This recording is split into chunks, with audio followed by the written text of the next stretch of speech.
کیسے بالکل ایسے پہنچے جیسے صحیح ڈاکٹر تک پہنچ جاتے ہیں آپ. 2 نمبر حکیم بھی ہے نا مارکیٹ میں, کیا خیال ہے؟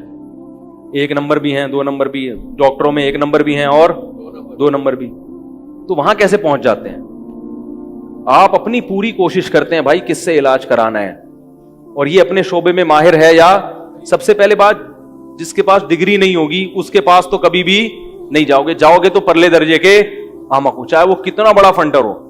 ایک حکیم آیا جامع الرشید میں, کئی سال پرانی بات ہے, وہ چھوڑنا شروع کر دی اس نے لمبی میں یہ اس نے کہا میں نے ایک ایسی نس ایجاد کی ہے سینے کے اندر, یعنی ایک سینے کے اندر ایک ایسی نالی ایجاد کی ہے جس کا ابھی تک ڈاکٹر کو بھی پتا.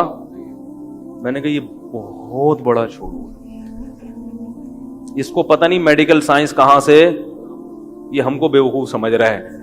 وہ پورا چیر پھاڑ کے میرے بھائی ایک ایک رگ چیک کر لی, اور انہوں نے ابھی ایک نئی نس ایجاد کر لی ہے. تو جیسے میڈیکل سائنس میں پوری ڈاکٹروں کی ایک جماعت ہے, ایک پینل ہے, ایک نیا آدمی اٹھ کے تمام ڈاکٹروں کے خلاف ایک نئی تحقیق مارکیٹ میں لائے گا, تو آپ بولو گے بھائی تجھے کتابوں کے حوالے اللہ کا واسطہ نہ دے, یہ تیری کتابیں تیرے حوالے اپنے پاس رکھ, یا تو یہ حوالے غلط ہیں یا ان حوالوں کا وہ مطلب نہیں ہے جو تو بیان کر رہا ہے. ایسے ہی علم دین میں پورا ایک علماء کا سیٹ اپ صدیوں سے چلا آ رہا ہے. اگر اس میں 2 نمبر ہیں تو 1 نمبر بھی اس میں موجود ہیں. پورا ایک سلسلہ چلا آ رہا ہے. اور یہ بھی بات یاد رکھو کہ خود رو پودوں کے قریب مت پھٹکو, کوئی بیک اپ ہونا چاہیے. جیسے رشتہ جب کرتے ہو, لڑکا اٹھ کے آئے آپ کی بیٹی کا رشتہ مانگنے, تو فیملی بیک اپ دیکھتے ہو کہ نہیں؟ وہ کہ میں بہت نیک ہوں, میں نمازی پڑھتا ہوں, زکات میں. ابا کون ہے؟ ابا کا تو مجھے پتا نہیں بھائی, مر گئے ہوں گے, نہیں مرے ورے نہیں, مجھے نہیں پتا کون ہے. بھائی قبر دکھا دو ابا کی, بھائی ابا کا کنفرم نہیں ہے, لیکن مجھے دیکھو, میرے ابا پہ کیوں جا رہے ہو؟ مجھے دیکھو کہ میں کیا ہوں, کتنا نیک ہوں. آپ بولے کہ تیرے باپ ہی کا نہیں پتا تو ہم تجھ پہ کیسے اعتماد کریں؟ کسی بھی عالم کو پہچاننے کے لیے سب سے پہلے دیکھا جاتا ہے یہ اس کا سلسلہ کیا ہے, کون سے بزرگ ہیں جن کا اس کے اوپر ہاتھ ہے, جنہوں نے اس پر اعتماد کیا ہے, جنہوں نے اس کو ممبر پہ بیٹھنے کی اجازت دی ہے, جو اس کی غلطیوں پہ اس کو تنبیہ کر سکتے ہیں. ہمارا گھیرا تو بہت ہی تنگ ہے, ہمارے پیچھے تو ایک بہت بڑا ادارہ ہے, ہم تو ڈانٹ کھاتے ہیں خوشی سے. میں ایک جگہ بیان کر کے آیا, 6 سال پہلے ڈیفنس میں بیان تھا, ختم قرآن کے موقع پر 6-7 سال ہو گئے, بڑا زبردست, لوگ بھی بڑا خوش, مجمع ٹوٹ گیا, مل رہا ہے, گلے مل رہا ہے, اور لوگوں کیا پتا پھینکے آئے انہوں نے یہاں بڑا خوش. ہمارے استاذ جو تھے انہوں نے میرا بیان سنا, انہوں نے مجھے بتایا کہ یار بالکل صحیح نہیں کیا آپ نے, یہ باتیں آپ نے بالکل غلط کی ہیں. ہمارا اتنا سا منہ ہو گیا. اس وقت ان کی وہ بات سمجھ میں نہیں آئی, لیکن بعد میں واقعی سمجھ میں آئی کہ انہوں نے کہا کہ آپ غلط ٹریک پہ ڈال رہے ہو لوگوں کو. ان کا تجربہ زیادہ, ان کا علم زیادہ. پبلک تو خوش ہو گئی, پبلک کو گرم کرنا, پبلک کو نعرے لگوانا یہ کوئی مشکل کام نہیں ہے.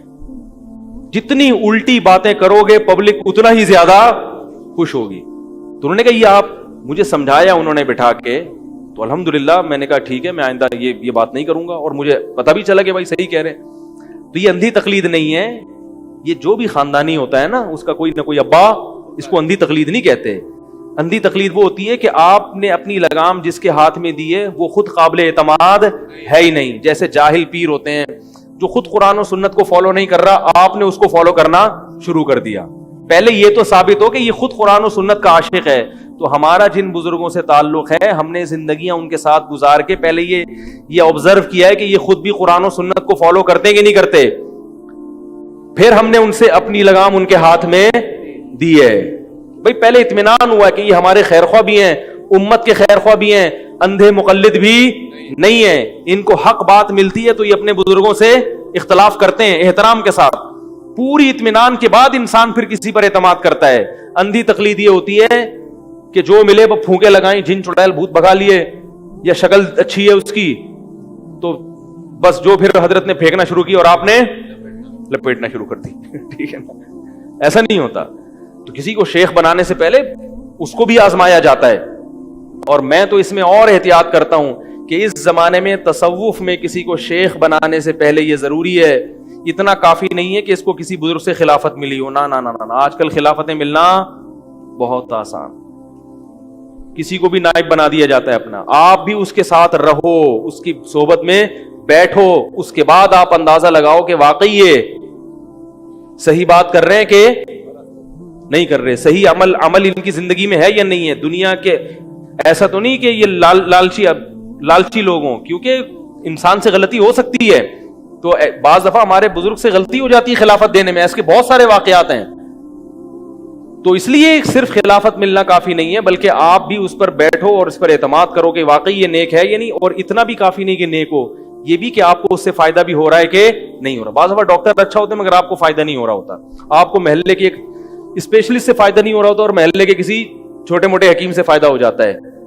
تو انسان کا اپنا مزاج ہوتا ہے, اپنے اثرات ہوتے ہیں, یہ ہر چیز اثر کرتی ہے. تو جس کی مجلس میں بیٹھ کر فائدہ ہو رہا ہو اس پر انسان اعتماد کرے, اور بشرطے کہ اس کے پاس صحیح علم بھی ہو.